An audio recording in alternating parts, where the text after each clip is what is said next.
Force का part, magnetic field का part अपना फिनिश हो चुका है कि अपन डिफरेंट डिफरेंट सोर्सेज की वजह से मैग्नेटिक फील्ड सीखी है, और जिनकी जिनकी वजह से सीखी है वो याद भी रखना है क्योंकि वो आगे हर जगह पे यूज होगा। तो आपने वायर का सीखा है, सर्कुलर लूप का सीखा है, ठीक है, सोलेनॉइड का सीखा है, टोरॉइड का सीखा है, इन सब के कारण आपने मैग्नेटिक फील्ड स्टडी करी है। अब अपन पहला इस टॉपिक में क्या पढ़ने वाले हैं, मैग्नेटिक फोर्स में एक मूविंग चार्ज पे मैग्नेटिक फील्ड का फोर्स, फिर एक करंट कैरिंग वायर पे मैग्नेटिक फील्ड का फोर्स, है ना। तो इन दोनों पे अपन मैग्नेटिक फोर्स की स्टडी करने वाले हैं। सबसे पहले अपन मूविंग चार्ज पे स्टडी करते हैं। तो ये एक्सपेरिमेंटल फॉर्मूला है, ये एक्चुअली लॉरेंज फॉर्मूले से निकल के आता है, तो इसको कहीं से डेराइव नहीं कर सकते। तो force on a moving charge, force on a moving charge, एक मूविंग चार्ज पे फोर्स कितना होगा, force on a moving charge. तो कहते हैं कि अगर मान लो कोई भी मैग्नेटिक फील्ड है, उसमें एक कोई चार्ज है Q, प्लस Q मान लेता हूं अभी मैं, या चलो Q रहने देता हूं, इसको साइन के साथ ले लेंगे Q, है ना। ये इधर जा रहा है v वेलोसिटी से इस इंस्टेंट पे, this is the velocity vector, और ये इधर इसकी इस एक्सटर्नल मैग्नेटिक फील्ड है, ये चार्ज की फील्ड नहीं है, दिस इज एक्सटर्नल फील्ड। हम क्या पढ़ने वाले हैं, force on a moving charge due to external magnetic field, due to external magnetic field. एक बात ध्यान रखना कि चार्ज कभी खुद पे फोर्स नहीं लगाएगा, है ना, दूसरी फील्ड उस पे फोर्स लगाएगी। तो अपन ने मान लिया कि ये चार्ज है जो v वेलोसिटी से जा रहा है और इस तरफ है एक्सटर्नल मैग्नेटिक फील्ड, तो इस पे लगने वाला जो मैग्नेटिक फोर्स है that is defined as magnetic force is equal to q v cross b, this is magnetic force vector form में, q v क्रॉस b, जहां q को साइन के साथ रखेंगे। मतलब अगर q पॉजिटिव होगा तो फोर्स v क्रॉस b की डायरेक्शन में होगा, अगर q निगेटिव होगा तो फोर्स उसका उल्टा आएगा, है। जैसे इस पार्टिकुलर डायग्राम में अगर मैं q पॉजिटिव मानूं तो v क्रॉस b से फोर्स बाहर आ रहा है ना, और अगर मैं q निगेटिव मानूं तो फोर्स अंदर आएगा v क्रॉस b के ऑपोजिट, है ना। तो पहली बात तो इसमें क्रॉस प्रोडक्ट का फॉर्मूला आता है force equal to Q V cross B, ये चीज ध्यान रखनी है, ठीक है। यहां से ये भी मालूम चल रहा है कि इसका मतलब जो मैग्नेटिक फोर्स होगा बेटा, that will be perpendicular to velocity vector, and this magnetic force will also be perpendicular to magnetic field vector. So the magnetic force due to external magnetic field on a moving charge is perpendicular to velocity of the moving charge and is also perpendicular to that magnetic field. तो यहां से मैं ये भी कह सकता हूं perpendicular relation से कि मैग्नेटिक फील्ड का इसके साथ डॉट जीरो होगा और इसके साथ भी डॉट जीरो, इन दोनों के साथ डॉट क्या आएगा, जीरो, क्योंकि वेक्टर्स आपस में परपेंडिकुलर है। अच्छा, अगर मैं इसका मैग्नीट्यूड लिखना चाहूं सिर्फ, तो आप लिखोगे सर इसका मैग्नीट्यूड होगा Q V B sine theta, where theta is this angle, जानते हो आप already, Q V B sine theta. तो अगर मैं इस फोर्स को कैटेगराइज करूं कि थीटा इक्वल टू 0 डिग्री और थीटा इक्वल टू 180 डिग्री, मतलब अगर वेलोसिटी और मैग्नेटिक फील्ड पैरेलल है या वेलोसिटी और मैग्नेटिक फील्ड एंटी पैरेलल है, so this force will be zero, this force will be zero. अगर थीटा इक्वल टू 90 डिग्री है तो this force will be maximum and it will be QVB। तो maximum force कब आता है, जब theta कितना हो 90 डिग्री। थीटा किसके बीच का एंगल है, velocity of the charge and external magnetic field. और इसके अलावा अगर थीटा इसके अलावा कुछ और भी हो, थीटा थीटा हो, तो फोर्स की वैल्यू तो QVP साइन थीटा होती है। तो ये बेसिक इंफॉर्मेशन है इस फोर्स की। ये फोर्स किन चीजों पे डिपेंड कर रहा है, ध्यान से देखिए, depends on velocity, magnetic field, charge, sine के साथ, है ना। मतलब साइन पे भी उसकी डायरेक्शन डिपेंड करती है। किस पे डिपेंड नहीं करता है, डज नॉट डिपेंड ऑन मास पे डिपेंड नहीं करता है ना, क्योंकि मास की टर्म इसमें आती ही नहीं है। ठीक है, तो इन बेसिक बेसिक बातों का ध्यान रखेंगे। ऐसा याद करो, जो अपन अब इलेक्ट्रोस्टैटिक्स के चैप्टर में थे, तो वहां जो फोर्स आया था दैट इज Q इंटू ई। याद है क्या? वहां पे फोर्स क्या आता था? Q इंटू ई। वो वेलोसिटी पे डिपेंड नहीं करता था। तो अगर एक चार्ज पार्टिकल रुका हुआ है या चल रहा है, अगर वो इलेक्ट्रिक फील्ड में रखा हुआ है तो उस पर फोर्स सेम आता था, Q इंटू ई, कोई फर्क नहीं पड़ता। लेकिन मैग्नेटिक फील्ड का फोर्स वेलोसिटी पे डिपेंड करे। अगर एक चार्ज पार्टिकल रेस्ट पे है, रेस्ट पे मतलब वेलोसिटी जीरो, तो उस पर मैग्नेटिक फील्ड का फोर्स जीरो आएगा। अगर एक चार्ज पार्टिकल की वेलोसिटी फील्ड के पैरेलल या एंटी पैरेलल, तो उस पे वेलोसिटी जीरो आएगी। इसके अलावा भी डिफरेंट डिफरेंट थीटा पे फोर्स डिफरेंट डिफरेंट आएगा, but that was not the case in electric field. वहां पे फोर्स सीधा क्या आता था? Q इंटू ई। तो वो किन चीजों पर डिपेंड करता था? चार्ज पे और फील्ड पे, वेलोसिटी पे डिपेंड नहीं करता था। ये फोर्स वेलोसिटी पे भी डिपेंड करता है। ठीक है, तो ये बेसिक सा फॉर्मूला है इस फोर्स का। अपने को V क्रॉस B करना भी आना चाहिए। इस केस में V क्रॉस B बाहर आएगा, दूसरे केस में V क्रॉस B अंदर आएगा। यहाँ पर V क्रॉस B कहाँ आएगा? बाहर। जल्दी से इसको लिखिए, कोई डाउट हो तो पूछिए। ठीक है,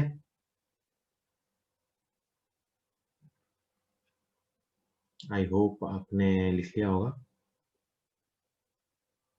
तो ये क्या था? एक मूविंग चार्ज पे मैग्नेटिक फील्ड के फोर्स का formula, F is equal to V cross B। ये भी चीज इंपॉर्टेंट है, ये फोर्स वेलोसिटी और B दोनों के परपेंडिकुलर होता है। अब आगे अपन इस फोर्स की डायरेक्शन कैसे निकालेंगे?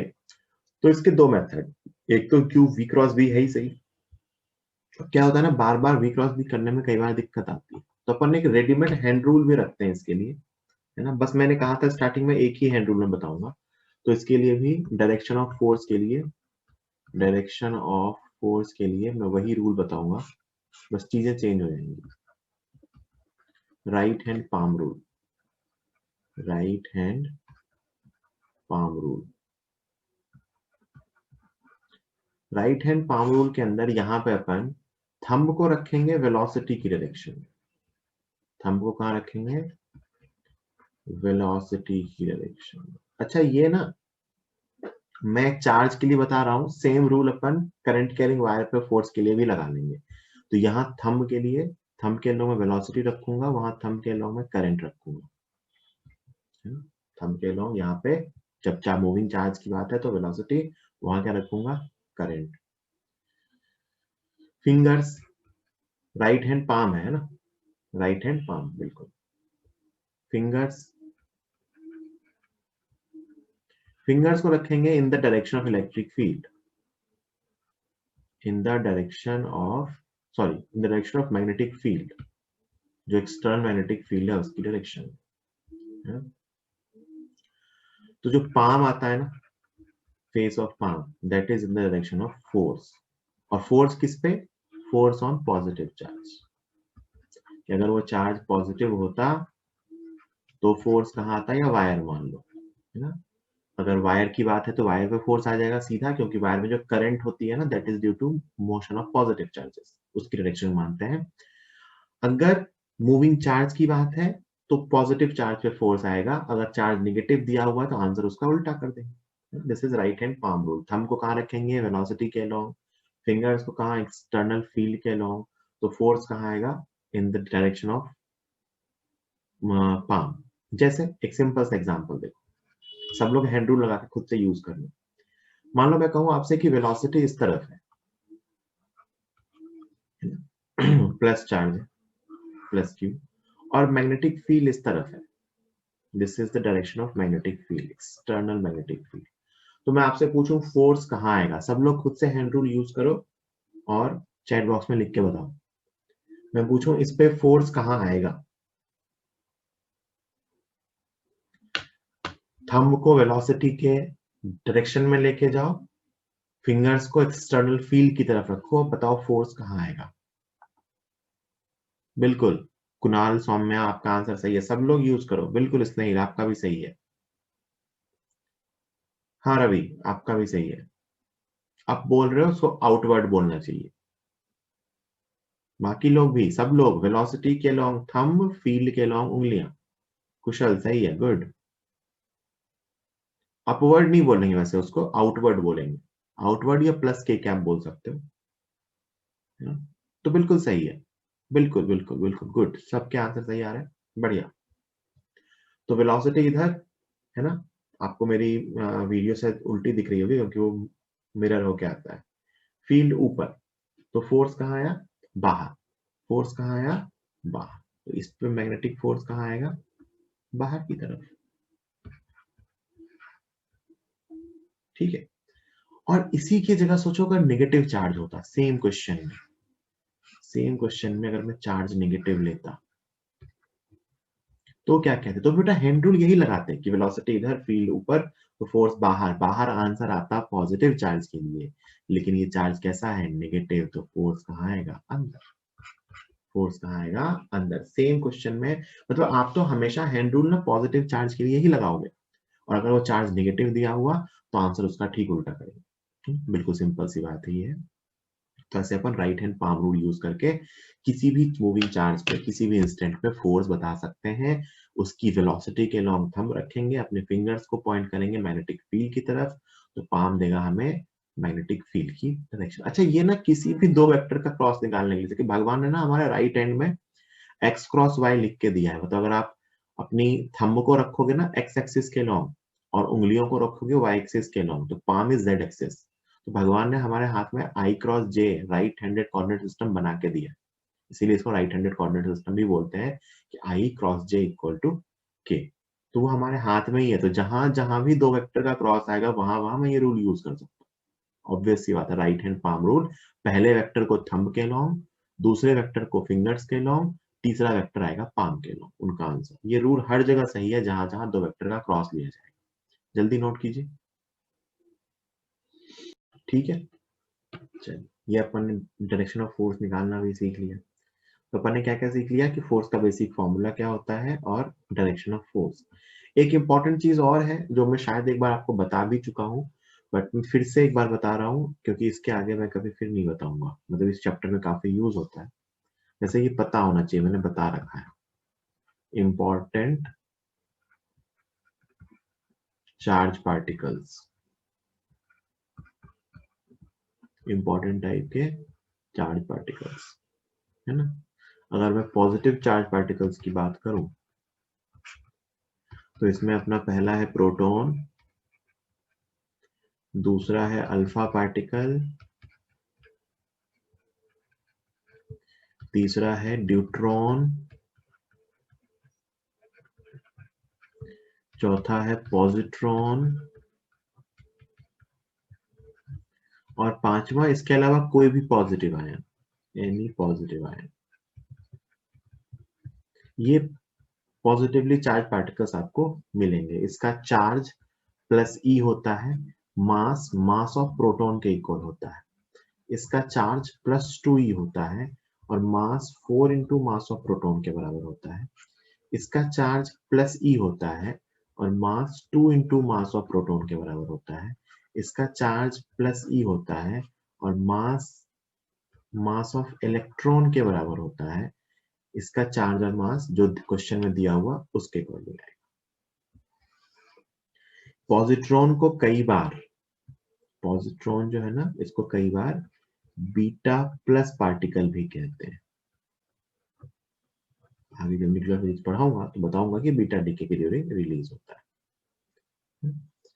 इसी तरह नेगेटिवली चार्ज पार्टिकल्स तो बहुत ज्यादा है नहीं जो अपन सीखते हैं अपने काम के जो है, उसमें पहला तो अपना इलेक्ट्रॉन ही है। इसका चार्ज माइनस ई होता है और मास मास ऑफ इलेक्ट्रॉन के बराबर होता है। दूसरा है बीटा माइनस पार्टिकल, और कई बार सिंपली बीटा पार्टिकल लिख देते हैं। बीटा मतलब बीटा नेगेटिव, बीटा मतलब वैसे तो साफ साफ वो लिखते हैं कि बीटा पॉजिटिव है कि बीटा नेगेटिव है, बट कभी कभी सिर्फ बीटा लिख दिया इसका मतलब that they are talking about beta negative, क्योंकि बीटा पॉजिटिव काफी रेयर होता है। It is also electron, beta negative is simply electron. इसके अलावा अगर क्वेश्चन में कभी कैथोड रे लिखी हुई है, cathode ray, cathode ray stands for electron की बीम, मतलब ये भी क्या है, इलेक्ट्रॉन ही है, और इसके अलावा कोई भी नेगेटिव आयन।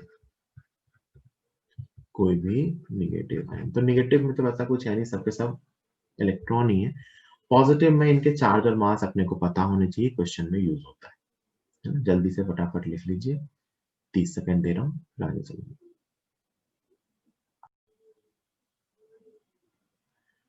आपने क्या सीखा बेटा कि जो मैग्नेटिक फोर्स है इसका फॉर्मूला क्या आया, Q V क्रॉस B, और यहां से हमने ये डिटरमाइन किया कि जो मैग्नेटिक फोर्स होता है वो वेलोसिटी के परपेंडिकुलर होता है। कैसा होता है, वेलोसिटी के परपेंडिकुलर, क्योंकि क्रॉस प्रोडक्ट का रिलेशन है। F डॉट V क्या होती है, पावर। क्या होती है, power. It means power of magnetic field is zero. Power of magnetic field कह लो या मैग्नेटिक फोर्स कह लो, power of magnetic force is zero. और पावर क्या होता है कि ये किस रेट से एनर्जी सप्लाई कर रहा है, ये किस रेट से एनर्जी सप्लाई कर रहा है। इसका मतलब magnetic force does not supply any energy to charge particle. ये कभी भी चार्ज पार्टिकल को कोई एनर्जी सप्लाई नहीं कर सकता। That is it can not do work on a charge particle.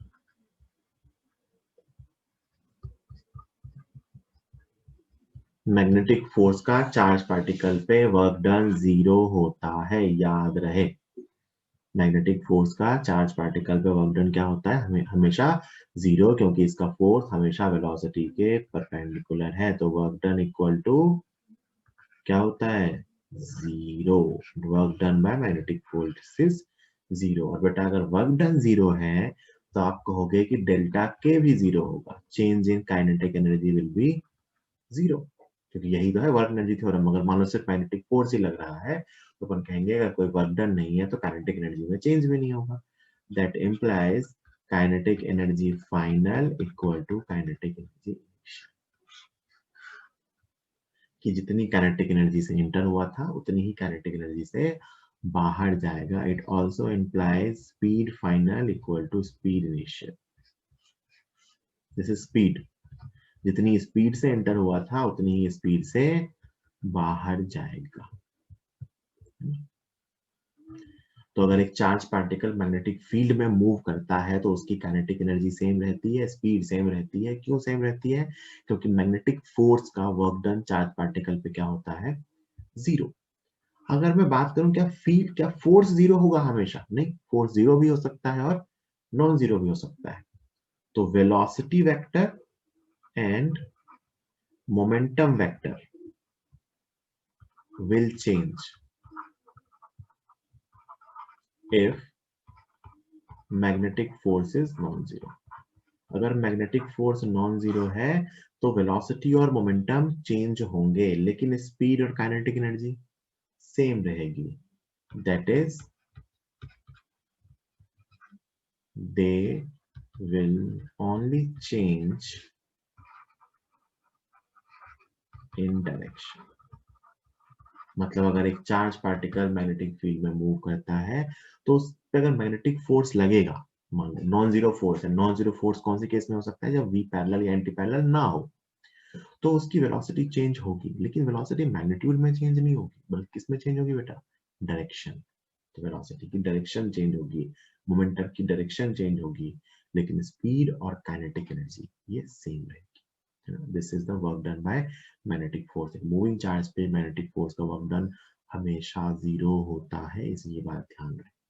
तो कैसी भी फील्ड हो, मैंने यहाँ कहीं नहीं यूनिफॉर्म यूनिफॉर्म कुछ नहीं लिखा है, कैसी भी मैग्नेटिक फील्ड हो उसमें एक चार्ज पार्टिकल एंटर होता है और एक चार्ज पार्टिकल बाहर जाता है, तो वो जितनी स्पीड से एंटर हुआ था उतनी ही स्पीड से बाहर जाएगा, जितनी काइनेटिक एनर्जी के साथ एंटर हुआ था उतनी ही काइनेटिक एनर्जी के साथ बाहर जाएगा। हाँ, वेलोसिटी अलग हो सकती है इन डायरेक्शन, मोमेंटम डिफरेंट हो सकता है इन direction depending on the force, ठीक है, जल्दी से नोट कीजिए, 1 मिनट दे रहा हूँ ये लिखने के लिए।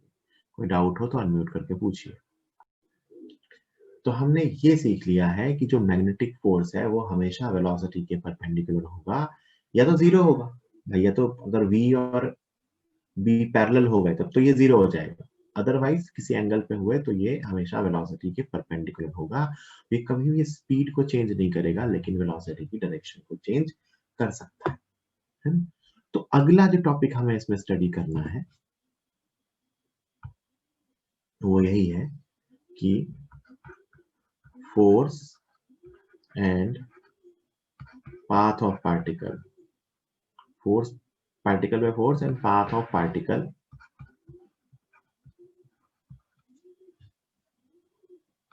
in external uniform field, external magnetic field, तो वो भी यूनिफॉर्म है। एक्सटर्नल मैग्नेटिक फील्ड यूनिफॉर्म है तो उस पर पार्टिकल का फोर्स और पाथ क्या होगा। तो ध्यान से देखिए बेटा, फोर्स का फॉर्मूला अपन ने जस्ट सीखा था, F is equal to Q v cross b। इसको तो यूज कर लिया, यहीं से अपन ने इस फोर्स का मैग्नीट्यूड निकाला था and that is Q V B sine theta. तो मैं इस फोर्स को 3 कैटेगरीज में डिवाइड कर रहा हूं। पहला, अगर थीटा की वैल्यू 0 डिग्री है या 180 डिग्री तो ये फोर्स 0 होगा। चार्ज पार्टिकल में फोर्स कितना होगा? 0। अगर बेटा किसी बॉडी पे 0 फोर्स लगता है तो इसकी वेलोसिटी कांस्टेंट रह जाएगी। कैसी रह जाएगी वेलोसिटी? कांस्टेंट। वेलोसिटी कांस्टेंट का पाथ कैसा होता है? Straight line path. तो अगर एक पार्टिकल पे मैग्नेटिक फोर्स 0 लगता है, या मैं कहूं तो पार्टिकल की वेलोसिटी मैग्नेटिक फील्ड के पैरेलल या एंटी पैरेलल है, तो उस पार्टिकल पे मैग्नेटिक फील्ड का फोर्स 0 होगा और पार्टिकल स्ट्रेट लाइन पाथ पे निकल जाए, कोई लफड़ा ही नहीं है ना। अगर theta equal to 90 degree, theta equal to 90 मतलब velocity is perpendicular to magnetic field, velocity is perpendicular to magnetic field. ऐसी फील्ड को बोलते हैं बेटा ट्रांसवर्स मैग्नेटिक फील्ड। क्या बोलते हैं? ट्रांसवर्स। ट्रांसवर्स का मतलब अपने आप में परपेंडिकुलर होता है, ट्रांसवर्स मैग्नेटिक फील्ड। अगर वेलोसिटी मैग्नेटिक फील्ड के परपेंडिकुलर है तो ऐसी फील्ड को बोलते हैं ट्रांसवर्स मैग्नेटिक फील्ड। इसमें फोर्स आएगा क्यू वी बी, और वेलोसिटी के परपेंडिकुलर फील्ड थी और फोर्स जो है वो वेलोसिटी के परपेंडिकुलर है। तो आप देखोगे इसमें जो पाथ आएगा सर्कुलर पाथ आएगा, इस जिसको अपन बहुत डिटेल में स्टडी करेंगे। सर्कुलर पाथ आएगा और पार्टिकल की मोशन यूनिफॉर्म सर्कुलर मोशन होगी, यूनिफॉर्म सर्कुलर मोशन। क्योंकि ऑब्वियस सी बात है स्पीड कांस्टेंट रहती है तो मोशन कैसी होगी? Uniform circular motion. और अगर थीटा इनके अलावा कुछ हुआ, मतलब 90 डिग्री से कम और 0 डिग्री से ज्यादा और 180 डिग्री से कम और 90 डिग्री से ज्यादा, मतलब 0 से 90 के बीच या 90 से 180 के बीच कुछ हुआ, इसका मतलब उनके बीच एक्यूट या ऑब्ट्यूज एंगल है, तो अपन कहते हैं कि फोर्स का फॉर्मूला आता है F magnetic equal to Q V B sine theta. Depending upon theta ये फोर्स की वैल्यू अलग अलग हो सकती है। और यहाँ पे पार्टिकल हेलिकल पाथ हो जाता है, जिसको अपन स्टडी करेंगे कि हेलिकल पाथ मतलब क्या होता है, कैसा। तो 3 टाइप के पाथ हो सकते हैं, straight line path, circular path and helical path. Straight line path में पार्टिकल कब जाएगा?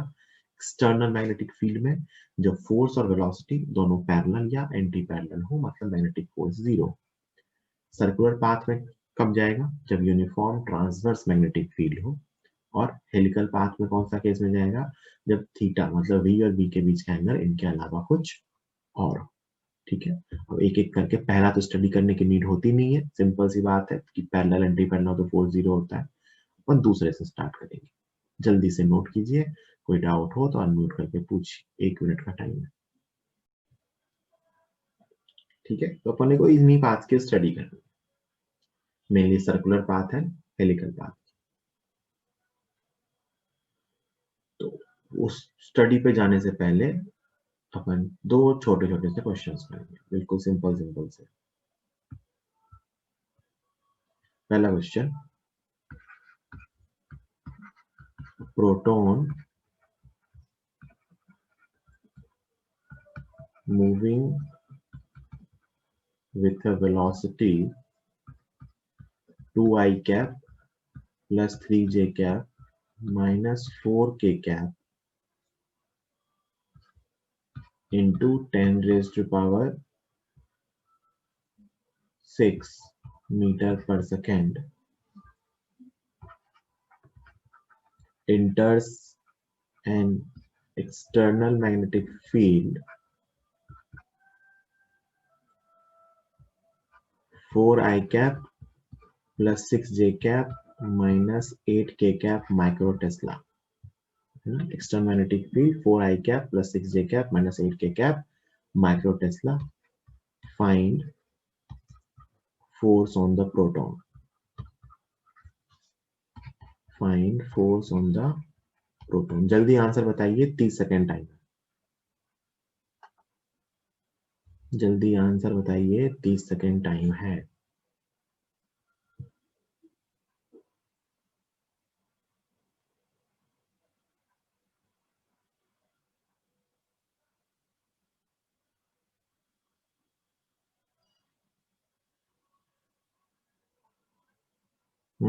सही है,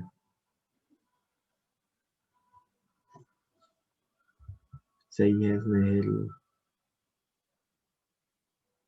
जो लोग क्रॉस प्रोडक्ट कैलकुलेट कर रहे हैं वो बेवकूफ हैं। हाँ कुनाल सही है, जो लोग क्रॉस प्रोडक्ट कैलकुलेट कर रहे हैं वो बेवकूफ हैं। उनको सामने दिखना चाहिए कि v और b पैरेलल हैं। 2 से मल्टीप्लाई कर दिया है मैंने, है ना। मैंने वेलोसिटी के वेक्टर को 2 से मल्टीप्लाई कर दिया है तो मुझे मैग्नेटिक फील्ड का वेक्टर मिल गया है। इसका मतलब फोर्स 0 होगा। यही सिखाना था मुझे कि ऐसा नहीं कि देखते ही तुरंत a क्रॉस b करने लग जाना, डब्बा बना के तुरंत चालू हो जाना, ऐसा मत करना।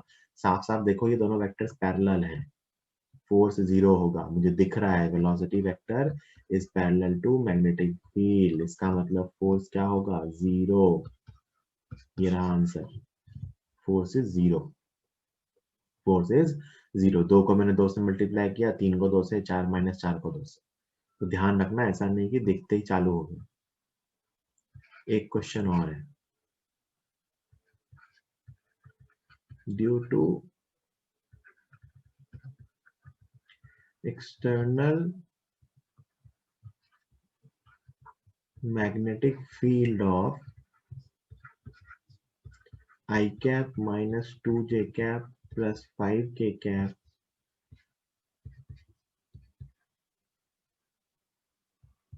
into 10 to the power 6 Tesla, a proton experiences an acceleration of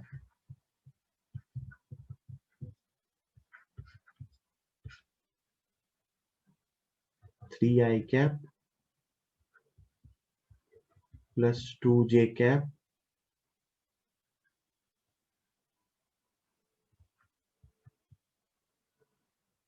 plus alpha k cap into 10 raised to power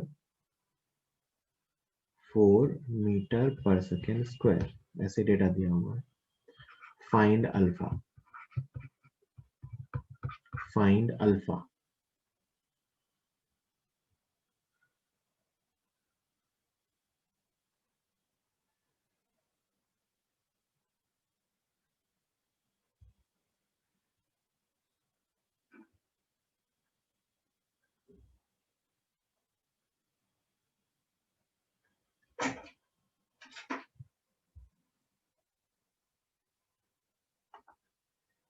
good, सही है कुणाल।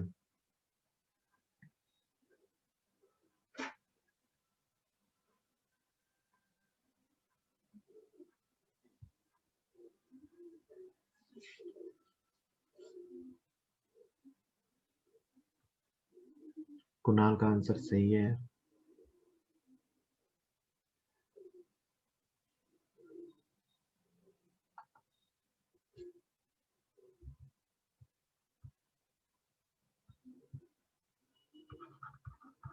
तो इसको कैसे करेंगे भैया, देखो ये एक्सेलरेशन है, ये फोर्स की डायरेक्शन में होता है और ये फील्ड है ना। तो फोर्स का फील्ड के साथ डॉट जीरो होता है क्योंकि ये परपेंडिकुलर होते हैं। तो एक्सेलरेशन का भी फील्ड के साथ डॉट क्या होगा? जीरो। मैग्नेटिक फोर्स का फील्ड के साथ डॉट जीरो होता है तो एक्सेलरेशन का भी फील्ड के साथ डॉट क्या होगा? जीरो। डॉट प्रोडक्ट जीरो कर दो तो 3 minus 4 plus 5 alpha equal to 0। बाकी टर्म तो जानना ही है, अल्फा की वैल्यू 1/5। ऐसे क्वेश्चन में फंसना मत, ये एक्चुअली यहाँ के सवाल नहीं है, ये वेक्टर के क्वेश्चन है ना। तो ऐसे क्वेश्चन में फंसना मत, इसलिए मैंने आपको बता दिया कि इन चीजों का ध्यान रखना पड़ता है कि एक तो ये क्रॉस प्रोडक्ट का रिजल्ट है तो डॉट प्रोडक्ट जीरो आएगा रिजल्ट के साथ, और दूसरा ये भी ध्यान दे लेना कि जो वेक्टर्स दिए हुए हैं कहीं वो पैरेलल, एंटी पैरेलल या परपेंडिकुलर तो नहीं। ठीक है, जल्दी से नोट कीजिए, मैं 30 सेकेंड दे रहा हूँ, फिर अपन चलेंगे 5। चलिए, तो ये दो सिंपल सवाल थे, ये बस आपको ये समझाने के लिए कराया मैंने कि ऐसे क्वेश्चंस का ध्यान रखें कि इसमें नहीं कि इसमें अपना टाइम वेस्ट करने लग जाए। सर इसमें तो हम ए क्रॉस बी कर रहे थे, ए क्रॉस बी करने में टाइम लगता है, तो पहले ए क्रॉस बी करने से पहले एक बार दिमाग लगा लेंगे। चलिए, तो अपना अगला बहुत ही इंपॉर्टेंट टॉपिक जो है इसी का मैग्नेटिक फोर्स का, वो है अपना uniform circular motion of a charge particle in uniform transverse magnetic field. Uniform transverse magnetic field. Uniform transverse magnetic field का मतलब मैग्नेटिक फील्ड जो होगी वो परपेंडिकुलर टू वेलोसिटी होगी। This is the meaning of uniform transverse magnetic field. और questions में इसको mostly draw कैसे करते हैं, तो आपको फील्ड डॉट या क्रॉस में दे देंगे। तो मान लो मैंने आपको मैग्नेटिक फील्ड ऐसे दे दी पेज के perpendicular, this is uniform transverse magnetic field in the given region. ये बी है और ये कांस्टेंट है, ठीक है। अब आपसे मैंने कहा कि मैंने इस फील्ड के अंदर एक चार्ज पार्टिकल को इधर की तरफ वेलोसिटी दी। कहाँ दी? इधर की तरफ वेलोसिटी दी, प्लस चार्ज है ना, मान लेते हैं कोई प्लस क्यू है, मैंने इसको इधर की तरफ वेलोसिटी दी। अब जरा सोच के बताओ इस इंस्टेंट पे, सब लोग बताएंगे चैट बॉक्स में, इस पे फोर्स कहाँ लगेगा? फोर्स कहाँ लगेगा इस इंस्टेंट पे? इस पे फोर्स कहाँ लगेगा? मेथड याद करो, थंब को वेलोसिटी के डायरेक्शन में और फिंगर्स को अंदर, in the plane, in the plane up, बिल्कुल बिल्कुल ऊपर की तरफ। हैंड रूल यूज करें तो वेलोसिटी इधर, फील्ड अंदर, फोर्स कहाँ आया? ऊपर। कहाँ आया? ऊपर। थंब को करंट के लॉन्ग, फिंगर्स को मैग्नेटिक फील्ड के लॉन्ग। तो जिस इंस्टेंट पे बात हो रही है, इस इंस्टेंट पे मैग्नेटिक फोर्स इधर की तरफ है, मतलब इसके परपेंडिकुलर। अच्छा, हमेशा ही परपेंडिकुलर आएगा, तो उसके परपेंडिकुलर आने से क्या होगा बेटा कि इस चार्ज पार्टिकल के वेलोसिटी की डायरेक्शन चेंज, और ये ऐसा घूमते घूमते घूमते घूमते घूमते घूमते ना सर्कल कंप्लीट करे। सोच के देखो, कुछ इंस्टेंट के बाद ये इसी स्पीड से यहाँ जा रहा होगा, कुछ इंस्टेंट के बाद ये इसी स्पीड से यहाँ जा रहा होगा, कुछ इंस्टेंट के बाद ये इसी स्पीड से यहाँ जा रहा होगा। वेलोसिटी अलग अलग होगी, स्पीड सेम होगी। सब लोग निकाल के देखिए अपने हैंड रूल यूज करके, इस जगह फोर्स अंदर आ रहा होगा, इस जगह भी फोर्स इधर आ रहा होगा, और इस जगह भी फोर्स इधर आ रहा होगा। हर जगह जो फोर्स है वो सेंटर की तरफ है ना। इसका मतलब ये जो मैग्नेटिक फोर्स है वही कौन सा फोर्स है? Centripetal force. Magnetic force is providing the necessary centripetal force for the circular motion. Speed तो कांस्टेंट ही रहेगी, इसीलिए यूनिफॉर्म सर्कुलर मोशन है। और नेसेसरी सेंट्रीपिटल फोर्स कहाँ से आ रहा है बेटा? मैग्नेटिक फील्ड से। कहाँ से आ रहा है? मैग्नेटिक फील्ड से। तो आप लिखोगे यहाँ पे जो मैग्नेटिक फोर्स है दैट इज सेंट्रीपिटल फोर्स। तो मैग्नेटिक फोर्स की वैल्यू QVB, क्योंकि 90 डिग्री पे है, is equal to centripetal force की वैल्यू mv²/r। तो आप ध्यान से अगर देखोगे तो v से v कैंसिल हो जाएगा, और रेडियस ऑफ द सर्कल आएगी mv/qb। ये किसकी रेडियस है? This is the radius of motion of a charged particle in external uniform magnetic field. याद रखना, this is radius of a charged particle which is moving in external uniform magnetic field. अगर एक charged particle external uniform magnetic field में घूम रहा है, transverse magnetic field में, तो ये उसके रेडियस का फॉर्मूला है mv/qb। कितना है ये? mv/qb। ये किन चीजों पर डिपेंड कर रहा है? स्पीड पे, मैग्नेटिक फील्ड पे, और साथ साथ charge upon mass ratio. m/q को मैं 1/q/m भी लिख सकता हूँ, तो ये चार्ज अपॉन मास रेशियो पे भी डिपेंड करता है। r = mv/qb। तो ये यूनिफॉर्म सर्कुलर मोशन होती है। अब एक चीज जरा यही सोच के देखना सब लोग, अगर यही चार्ज पॉजिटिव ना होके नेगेटिव होता तो क्या होता? तो आप कहते हैं बिल्कुल ऐसा ही, वेलोसिटी इधर, फील्ड अंदर, तो हमें राइट हैंड रूल इसका फोर्स ऊपर आए। लेकिन क्योंकि चार्ज नेगेटिव था तो हम कहेंगे फोर्स नीचे आएगा। और बेटा जिस तरफ फोर्स आता है उसी तरफ सेंटर आता है ना, आपको डिसाइड करना पड़ेगा सर्कल कैसा बनेगा। तो जिस इंस्टेंट पे आपको वेलोसिटी दी है ना, उस इंस्टेंट पे सेंट्रीपिटल फोर्स ड्रॉ कर दो और सेंटर से पास होगा वो, तो सेंटर यहाँ आएगा, है ना। यही मान लो नेगेटिव चार्ज होता तो इस पे फोर्स नीचे आता, तो इसका सर्कल ऐसा घूमता बेटा, नीचे वाला। इसमें सर्कल ऊपर घूम गया, उसमें सर्कल कहाँ घूमता? ऐसा। सबको समझ में आ रहा है ये कि फोर्स नीचे आता सर्कल ऐसा होता है ना, ये टेंजेंट के अलॉन्ग होता हुआ ऐसा नीचे का सर्कल। तो ये अपने रेडियस का फॉर्मूला, जल्दी से नोट कीजिए, जल्दी से नोट कीजिए। किसी को कोई डाउट है तो फटाफट अनम्यूट करके पूछिए। ये भी सीख लिया अपन ने।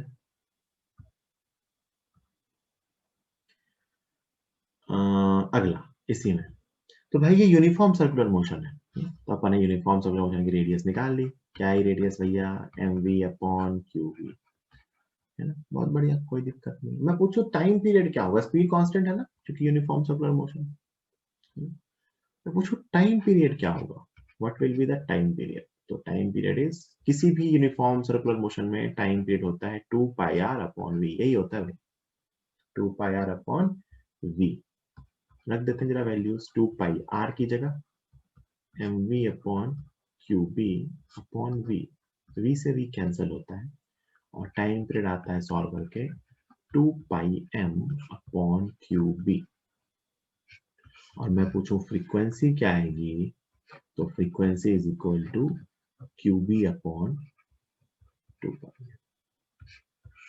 qb/2πm। बहुत ध्यान से अगर देखिए तो ये जो टाइम पीरियड और फ्रीक्वेंसी है, these are not depending on speed or radius, does not depend on speed or radius, speed और radius पे डिपेंड नहीं करते हैं।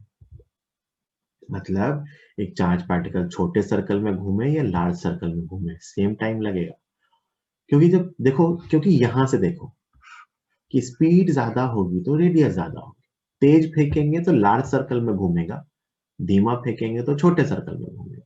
रेडियस से क्या होगा? सर्कल का साइज डिसाइड होगा। तो अगर तेज दे दी स्पीड तो लार्ज सर्कल में घूमेगा, धीमी दी स्पीड तो छोटे सर्कल में घूमेगा। लेकिन कैसे भी सर्कल में घूमेगा, ऐसे घूमेगा कि टाइम से लगेगा, है ना। और टाइम की वैल्यू क्या होगी? 2πm/qb। Frequency is qb/2πm। और ये सिर्फ किस पे डिपेंड करता है? अगर मैं एक्सटर्नल फील्ड कांस्टेंट रखूं तो उस चार्ज पार्टिकल के चार्ज अपॉन मास रेशियो पर डिपेंड करता है। तो ये क्या कहते हैं अपन कि फॉर अ पार्टिकुलर फील्ड, किसी पार्टिकुलर मैग्नेटिक फील्ड के लिए it only depends on q/m ratio. इसको कई बार स्पेसिफिक चार्ज बोल देते हैं। क्या बोल देते हैं? Specific charge, q/m ratio of the charge particle,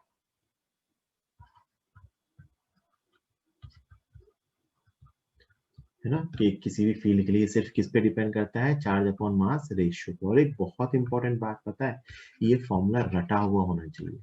जिंदगी में सब कुछ भूल जाओ, इस टॉपिक में ये फॉर्मूला मत भूलना। क्योंकि नहीं भूलना ना, क्योंकि आगे अपन एक टॉपिक सीखें साइक्लोट्रॉन, यही साइक्लोट्रॉन फ्रीक्वेंसी भी होती है। आगे मैं साइक्लोट्रॉन पढ़ाऊंगा जब, तो यही फ्रीक्वेंसी उसकी फ्रीक्वेंसी भी होती है, साइक्लोट्रॉन फ्रीक्वेंसी। तो ये बिल्कुल याद रहना ही चाहिए। आप देखना जब मैं कैलकुलेट करूंगा तो हेलिकल पाथ में भी फ्रीक्वेंसी यही आती है। तो सब जगह इस चार्ज पार्टिकल की फ्रीक्वेंसी यही है, QB upon 2πm, time period भी यही है 2πm अपॉन QB। और this is also known as cyclotron frequency. अगर हम चार्ज पार्टिकल को एक साइक्लोट्रॉन में घुमाते हैं तो वहां भी इसकी फ्रीक्वेंसी यही आती है। ठीक, तो ये तो फ्रीक्वेंसी और टाइम पीरियड की बात हो गई। अब ये जो फॉर्मूला था ना रेडियस का, ये भी मैंने स्पीड के टर्म में लिखा है। इसको मैं कुछ और फॉर्म में लिख देता हूँ। इसको मैं ऐसे लिख देता हूँ, P अपॉन QB लिख सकता हूँ ना। तो मैंने क्या किया, m इंटू वी को मोमेंटम लिख दी, तो P अपॉन QB। मोमेंटम को मैं काइनेटिक एनर्जी के टर्म में लिख सकता हूँ, तो under root 2mk upon QB। और अगर मैं कहूँ एक चार्ज पार्टिकल रेस्ट पे था और उसे v पोटेंशियल डिफरेंस से एक्सेलरेट किया, तो उसकी काइनेटिक एनर्जी होती है Q इंटू वी। तो इसको मैं 2mq into V accelerating upon QB भी लिख सकता हूँ। मैंने कुछ भी नहीं किया है, ऊपर वाली टर्म्स को चेंज किया है ना। ये भी क्या थी बेटा, स्पीड। अगर स्पीड के टर्म में कभी कंपेयर करने को पूछा तो ये यूज करेंगे। This is momentum, this is kinetic energy and this is accelerating potential, accelerating potential difference, accelerating potential difference. मतलब मैं ये कह रहा हूँ अगर एक चार्ज पार्टिकल को v वोल्टेज से एक्सेलरेट करेंगे तो उसकी जो काइनेटिक एनर्जी हो जाएगी वो Q इंटू वी हो जाएगी। ऑब्वियस सी बात है, Q delta V is work done equal to change in kinetic energy. ये स्लाइड जो सामने लिखी हुई है जल्दी से लिख लीजिए, 1 मिनट का टाइम दे रहा हूँ, बहुत इंपॉर्टेंट स्लाइड है। आप कुछ क्वेश्चंस करिए।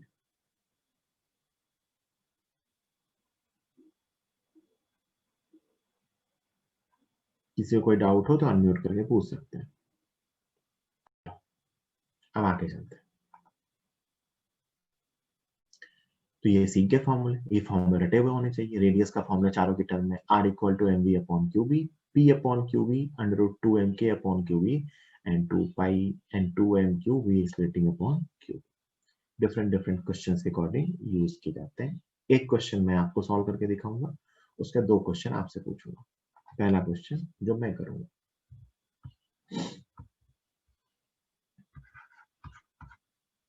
तीन चार्ज पार्टिकल है आपके पास, प्रोटॉन, ड्यूट्रॉन ना, प्रोटॉन को अपन P से लिख देंगे, ड्यूट्रॉन को अपन D से लिख देंगे, एंड अल्फा पार्टिकल, इसको अल्फा से लिख देंगे, are projected in same uniform transverse magnetic field, है ना। Proton, deuteron, alpha particle are projected in the same uniform transverse magnetic field. Find radius of proton is to radius of deuteron is to radius of alpha if, first question है, they are projected with same speed। अगर इनको same speed से project किया जाए, obvious बात है transverse ही है, 90 degree पे ही है, तो इनके रेडियस का रेशियो क्या होगा। तो स्पीड के टर्म में कंपेयर करना है, मतलब स्पीड वाला फॉर्मूला लिखेंगे। तो स्पीड के टर्म में रेडियस का फॉर्मूला होता है बेटा r is equal to mv upon Q. क्या क्या सेम है, स्पीड सेम है और b सेम है, so radius is proportional to m by Q, radius is proportional to m by Q. तो आप लिखोगे radius of proton is to radius of neutron is to radius of alpha is equal to mass of proton upon charge of proton is E is to mass of deuteron 2 mp, charge of deuteron is E, mass of alpha 4 mp upon charge of alpha is 2। तो इसको simplify करेंगे अगर, तो m by सब जगह से cancel होगा, तो ये आएगा 1 is to 2 is to 2, ये आएगा 1 is to 2 is to 2। मतलब ड्यूट्रॉन और अल्फा पार्टिकल के रेडियस सेम होंगे और प्रोटॉन का रेडियस उसका आधा होगा। तो ये पहला क्वेश्चन इस रेशियो पे बेस्ड है ना। किसी को कोई दिक्कत है तो पूछो, अदरवाइज लिखो।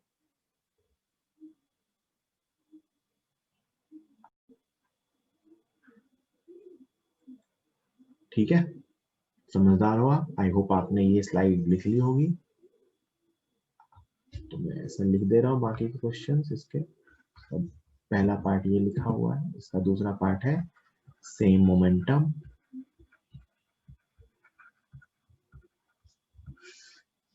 तीसरा पार्ट है सेम काइनेटिक एनर्जी, चौथा पार्ट है सेम एक्सेलरेटिंग पोटेंशियल। इन तीनों में अपने को रेडियस के रेशियो बताने है ना। सबसे पहले सब लोग दूसरे का आंसर चैट बॉक्स में लिखिए, दूसरे का। या चैट बॉक्स रहने दो, मत लिखो, बेकार टाइम वेस्ट होगा तुम्हारा, मत लिखो, कॉपी पे लिख के रखो। सब लोग सॉल्व करेंगे तीनों क्वेश्चन। तीनों क्वेश्चन करने के लिए 2 मिनट का टाइम दे रहा हूं, फिर मैं बता दूंगा। स्टार्ट करते हैं, एक एक करके सॉल्व करना। फॉर्मूले पता होने चाहिए पहले तो। मोमेंटम की टर्म में फॉर्मूला क्या आता है, R is equal to P upon Q. क्या आता है, R is equal to P upon Q. तो P सेम है और B भी सेम है, तो R is inversely proportional to Q। तो proton is to neutron is to alpha equal to proton का चार्ज E, न्यूट्रॉन का चार्ज E, अल्फा का charge 2E। So it is 1:1:1/2, या 2 से मल्टीप्लाई करते हैं तो 2:2:1, एक ही बात है। 1:1:1/2 या 2:2:2। Kinetic energy R equal to √2mk upon QB। K same है, B सेम है, so radius is proportional to √m upon Q. The proton is to neutron is to alpha is equal to √mp upon E। Neutron के लिए √2mp upon E और alpha के लिए √4mp upon 2E। देखो √mp और E तो cancel होगा हर जगह से, तो ये बचा 1 √2 और ये ऊपर का 2 और नीचे का 2 कैंसिल हो जाएगा, तो इस 2 1।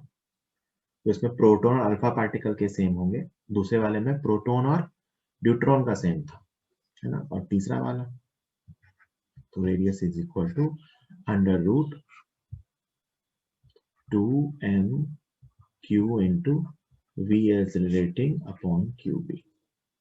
यहाँ पे अगर सेम वाला हटा दें तो R इज इक्वल टू बचेगा ऊपर √mq और नीचे QB, तो ये ओवरऑल बचेगा √m/q।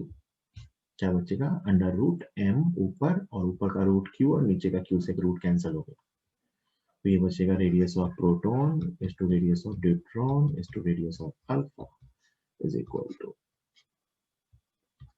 √mp upon E is to √2mp upon E is to √4mp upon 2E.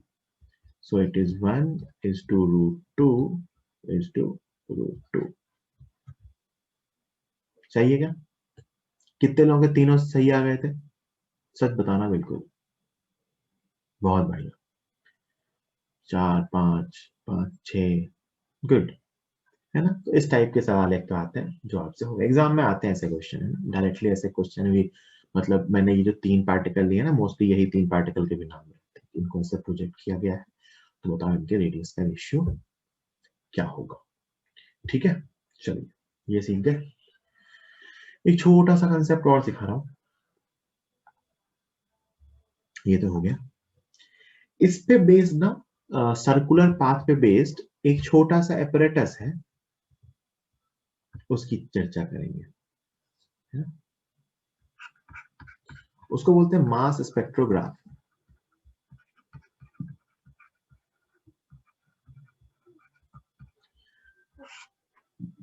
Exam में अगर मास स्पेक्ट्रोग्राफ का सवाल आता है उस सवाल का सबसे मुश्किल पार्ट ही यही है कि क्वेश्चन में मास स्पेक्ट्रोग्राफ लिखा हुआ है वर्ड, बाकी क्वेश्चन सर्कुलर मोशन, बाकी क्वेश्चन क्या है, सर्कुलर मोशन का है। तो याद रखना कि मास स्पेक्ट्रोग्राफ क्वेश्चन देखने के डरने की जरूरत नहीं है, सिंपल सा वो क्वेश्चन चार्ज पार्टिकल के मोशन की। इसमें क्या किया जाता है बेटा कि मान लो आयंस का ना चार्ज अपॉन मास रेशियो निकालना होता है। इसलिए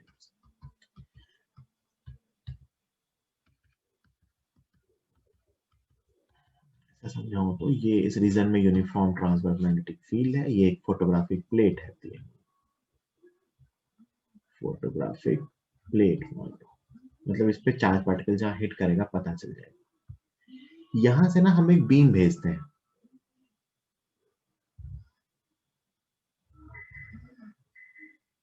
यहां से हम चार्ज पार्टिकल्स की एक बीम भेजते हैं, मान लो वो सेम वेलोसिटी के साथ है ना, beam of charge particles, beam of particles, particles की बीम है, सेम वेलोसिटी से हमने पार्टिकल्स की बीम भेजी। वो पार्टिकल क्या क्या हो सकते हैं, तो मैंने कहा कि वो चलो इलेक्ट्रॉन हो सकते हैं, वो न्यूट्रॉन हो सकते हैं। क्वेश्चन है ऐसा मान लो, तो मैं क्वेश्चन करवा रहा हूँ, इलेक्ट्रॉन हो सकते हैं, न्यूट्रॉन हो सकते हैं, प्रोटॉन हो सकते हैं और अल्फा पार्टिकल। चार टाइप के पार्टिकल यहां से एंटर होते हैं, ठीक है, सब सेम स्पीड से आए। ऐसा देखा गया कि कुछ पार्टिकल सीधे निकल गए,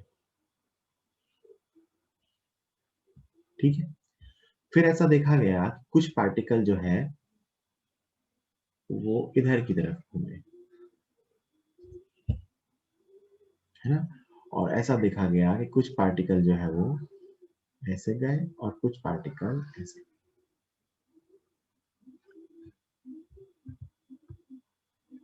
मान लो इनके नंबरिंग कर दे रहे हैं 1 2 3 4, तो पहचानना है कि कौन सा पार्टिकल कौन सा है। पहले तो मान लो क्वेश्चन ऐसा है कि पहचानना है कि इनमें से कौन सा पार्टिकल कौन सा है।